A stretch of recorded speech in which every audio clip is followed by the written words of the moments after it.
The year is 25 CE, the sun rises over Rome, casting long shadows across the city's 7 hills. In a wealthy domus on Palatine Hill, a young girl named Detia begins her day. Detia is 10 years old, the daughter of a prominent Roman senator. Her life is one of privilege and comfort, but it is also governed by the strict social structures of Roman society. Detia's days are filled with a mix of leisure and education. She wakes early, joining her family for a light breakfast of bread and fruit. Her older brother, Lucius, is already engrossed in his studies, preparing for a future in Roman politics. Her younger siblings, the 7-year-old and the baby, are cared for by the family's slaves.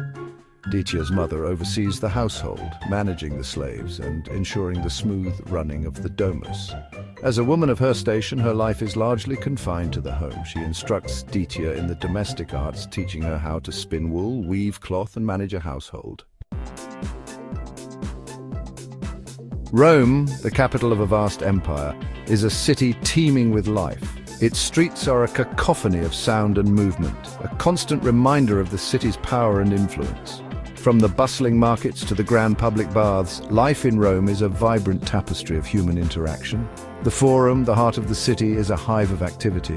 Senators and merchants rub shoulders with commoners and slaves. The air is thick with the smell of spices, incense, and the sweat of laborers. Detia, accompanied by her slave attendant, navigates the crowded streets with ease. Public spaces like the Forum and the baths offer a glimpse into the diversity of Roman society.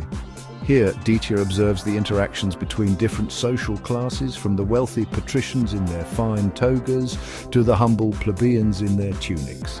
She witnesses firsthand the workings of the Roman patronage system. Detia's education is a reflection of her social standing. As a daughter of a senator, she's expected to be well-versed in literature, philosophy, and the arts. She receives instruction from a private tutor, a Greek slave named Diogenes, who teaches her to read and write in both Latin and Greek. In the afternoons, Detia joins other girls from wealthy families for lessons in music, dance, and rhetoric. These gatherings are not just about education. They are also an opportunity for the girls to socialize and form bonds that will shape their future lives. Detia's days are a mixture of structured learning and more informal play.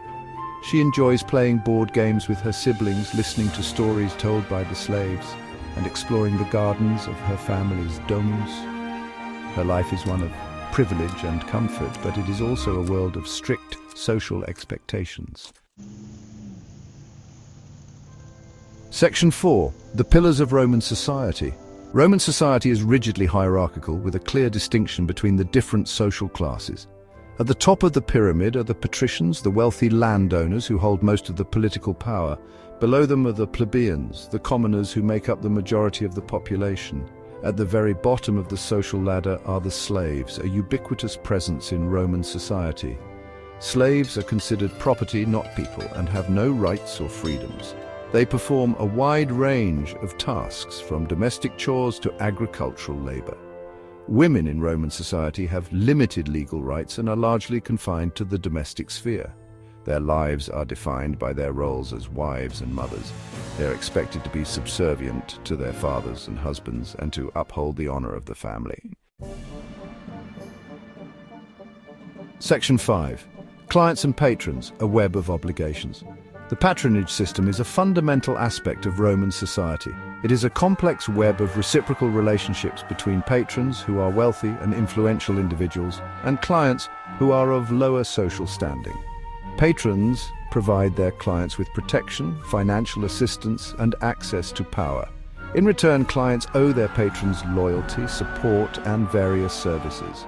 This system of patronage permeates all levels of Roman society, from the emperor and his senators to the humblest shopkeeper and his customers.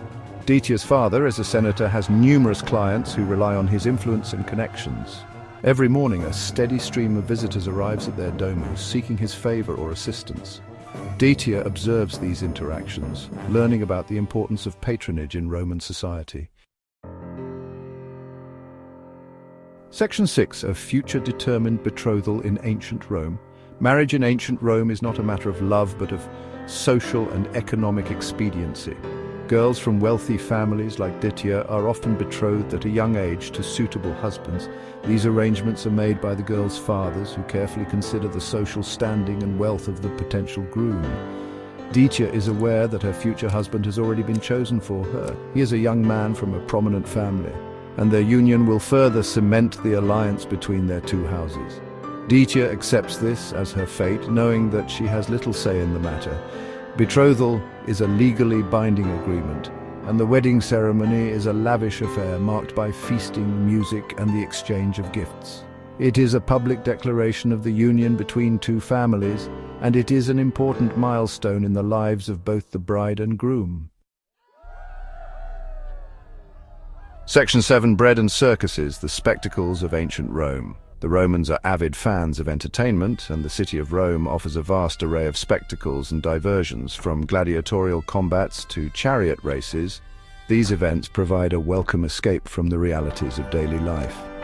The Colosseum, a massive amphitheater capable of holding tens of thousands of spectators, is the epicenter of Roman entertainment. Here gladiators fight to the death, wild animals are pitted against each other, and condemned criminals are executed for the amusement of the crowd. Ditya has heard tales of these bloody spectacles, but her father has forbidden her from attending. He believes that such events are not suitable for a young girl of her station. However, she sometimes sneaks a peek at the crowds making their way to the Colosseum, their faces alight with anticipation.